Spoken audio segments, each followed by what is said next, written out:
In modern times, we can trace weather modification back to James Pollard Espy, who published The Philosophy of Storms in 1841, wherein he explained how storms are driven by winds, vertical convection, and condensation.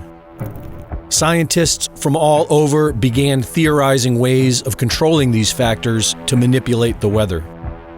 And by 1946, General Electric began using dry ice to seed clouds and create snow.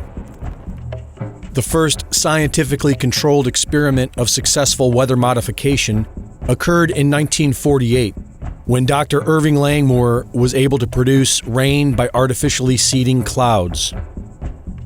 During the Vietnam War, the U.S. Army used cloud seeding to extend the monsoon season in specific areas. This controversial use of weather modification as a weapon of war was classified, and when it was later revealed to the public, people were understandably concerned. In 1977, the Convention on the Prohibition of Hostile Use of Environmental Modification Techniques was signed in Geneva, with the hopes of preventing any nation from using weather modification as a means of war. By the end of the 20th century, dozens of countries were using cloud seeding and other techniques to successfully modify the weather. In 2008, Beijing's Institute of Artificial Influence on the Weather announced its intention of manipulating the weather to ensure optimum conditions for the Olympics. In 2010, Abu Dhabi was able to produce dozens of storms, creating rain, hail, wind gales, and lightning.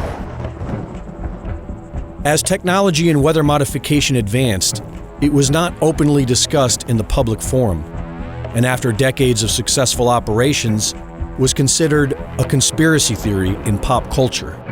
I've read some theories that HAARP can be used to manipulate the weather. Is this possible? Yeah, HAARP is, high altitude radio pension.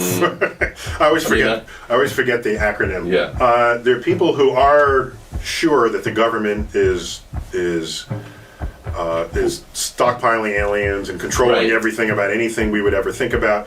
And they clearly have never worked for the government because the level of incompetence of the government and inefficiency knows no bounds, but for starters. It's true that you could manipulate the weather like they did during the Olympics in China. Like, it's not that you can't manipulate the weather. It's that whether you would really have any serious control. Yeah, a lot of the weather, weather happens in many places, so it comes about from the heat balance, from the energy coming from the sun, what it reflects off of, what it gets absorbed by, what the upcurrents do, what the downdrafts do, what the rotation of the Earth is doing. All of this factors in.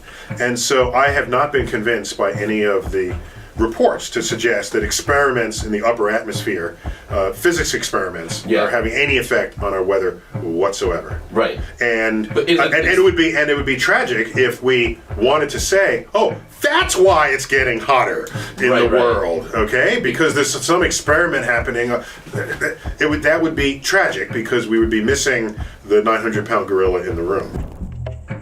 In 2008, articles were published on how scientists were learning how to steer hurricanes by injecting heat into the upper atmosphere. The High Frequency Active Auroral Research Program, otherwise known as HAARP, jointly funded by the U.S. military and DARPA, is used to excite a limited area of the ionosphere using microwaves that produce high levels of heat. On October 27, 2012, Hurricane Sandy weakened to a tropical storm. Microwave imagery shows a thick red beam was then directed at Hurricane Sandy. Immediately following the red beam, Sandy is strengthened to a Category 1 hurricane and takes the mysterious left turn into New Jersey. In 2016, former director of the CIA, John Brennan, spoke of the real threat of weather modification technology. Another example is the array of technologies, often referred to collectively as geoengineering, that potentially could help reverse the warming effects of global climate change. One that has gained my personal attention is stratospheric aerosol injection, or SAI, a method of seeding the stratosphere with particles that can help reflect the sun's heat in much the same way that volcanic eruptions do. an SAI program could limit global temperature increases, reducing some risks associated with higher temperatures and providing the world economy additional time to transition from fossil fuels. This process is also relatively inexpensive. The National Research Council estimates that a fully deployed SAI program would cost about $10 billion yearly. As promising as it may be, moving forward on SAI would also raise a number of challenges for our government and for the international community.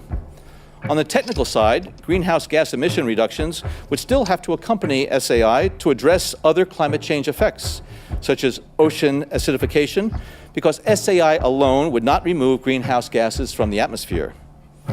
On the geopolitical side, the technology's potential to alter weather patterns and benefit certain regions of the world at the expense of other regions could trigger sharp opposition by some nations. In December of 2020, it is announced that China will be expanding its weather modification program, saying it will be able to cover half the country in artificial rain and snow in just 4 years from now. In a time-lapse video, this winter's polar vortex behaved as expected for nearly 2 months. Then, on January 20th, the same day as Joe Biden's inauguration, a swirling black hole can be seen punching through the storm above China, upsetting the polar vortex, and ultimately pushing it down to Texas. The power was shut off, dozens were killed in their own beds, and the government blamed fossil fuel technologies. The bottom line is, Texas thought it could go at it alone and built a system that ignored climate change. It was not what's called resilient. And now Texas is paying the price. I hope they learn the lesson. When we build power, when we build anything now, we have to take into account that climate change is real, or people will be caught the way the people in Texas were. Now Bill Gates is warning that climate change, along with bioterrorism, are the next big threats. If they can convince you that weather control is a fantasy of conspiracy theorists, and if they can make it snow where and when they want, then it's checkmate for the globalists. Now we can see why they have made the global warming hoax their biggest agenda. For InfoWars